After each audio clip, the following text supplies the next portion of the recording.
আসসালামু আলাইকুম। সবাই কেমন আছেন? আশা করছি আল্লাহর রহমতে সবাই ভালো আছেন। আমরাও আলহামদুলিল্লাহ ভালো আছি। অসম্ভব জনপ্রিয় এবং মুখরোচক এক খাবারের নাম চটপটি। বাহিরে অস্বাস্থ্যকর পরিবেশে বানানোর কারণে অনেকেই খেতে চান না। আবার উপকরণের সঠিক পরিমাণ না জানার কারণে বাসায়ও বানাতে পারেন না। এমন যদি কেউ থেকে থাকে, আমার আজকের রেসিপিটা আশা করছি তার উপকারে আসবে। শুরুতেই এখানে ডাবলি বুটের ডাল ভিজিয়ে রেখেছিলাম, যে ডালটাকে আমরা চটপটির ডাল নামে চিনি। ভালো মতো ধুয়ে পানি দিয়ে ভিজিয়ে রেখেছিলাম 5 থেকে 6 ঘন্টার জন্য।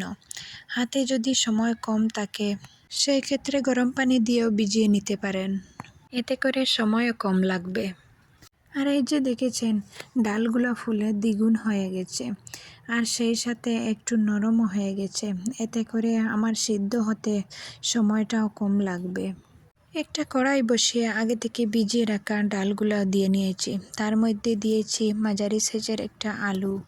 তারই মধ্যে দিয়ে নিয়েছি হাফ চামচ রসুন বাটা আর হাফ চামচ আদা বাটা, হলুদের গুঁড়া হাফ চা চামচ, শুকনো মরিচের গুঁড়া হাফ চা চামচ, একেবারে ছোট্ট এক টুকরা দারুচিনি আর ছোট একটা এলাচ মুখ ফাটিয়ে দিয়েছি। 1 চামচের 4 ভাগের 1 ভাগ ধনে গুঁড়াও দিয়ে দিয়েছি। বিট লবণ দিয়েছি 1 চা চামচ, হাফ চামচ দিয়েছি সাধারণ লবণ। মেজারমেন্ট কাপের 4 কাপ পানি দিয়ে সিদ্ধ হতে বসিয়ে দিয়েছি ডালগুলা। যদি আপনাদের লাগে তাহলে একটু বাড়িয়ে দেবেন, যদি পরে দেন তাহলে গরম পানি ব্যবহার করবেন, তা না হলে পরবর্তীতে ডালটা আর সিদ্ধ হতে চাইবে না, একটু শক্ত থেকে যাবে।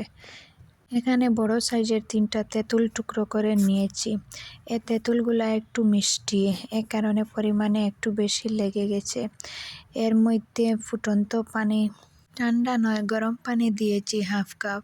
10 মিনিটের মতো ভিজিয়ে রাখতে একেবারে নরম হয়ে গিয়েছে। হাত দিয়ে একটু চাপ দিতে বীজগুলা আলাদা হয়ে যাচ্ছে। এর মধ্যে এখানে দিয়ে নিয়েছি 1 চা চামচ চিলি ফ্লেক্স, 1 চা চামচ চিনি, হাফ চা চামচ লবণ, 1 চা চামচ চাট মশলা, দোকান থেকে কেনা।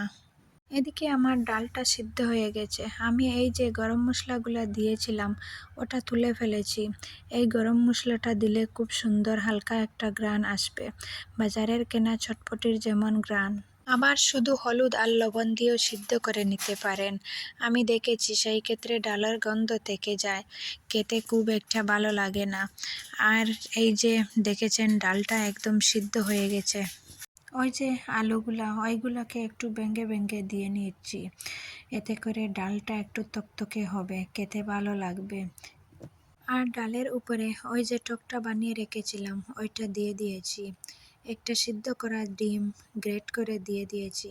তারপরে আর শসা কুচি, সাথে পেঁয়াজ কুচি 1 টেবিল চামচ, গাজর কুচি 1 চামচ, কাঁচামরিচ কুচি। ধনেপাতা দিলে ভালো হতো, তবে যেহেতু আমার ঘরে বর্তমানে ধনেপাতা নেই তাই আর দিইনি। 1 চা চামচ চিলি ফ্লেক্স, 1 টেবিল চামচ চটপটির মশলা। ফুচকা দিয়েছি 4 থেকে 5টা, ভেঙে একটু ছোট ছোট টুকরা করে নিয়েছি।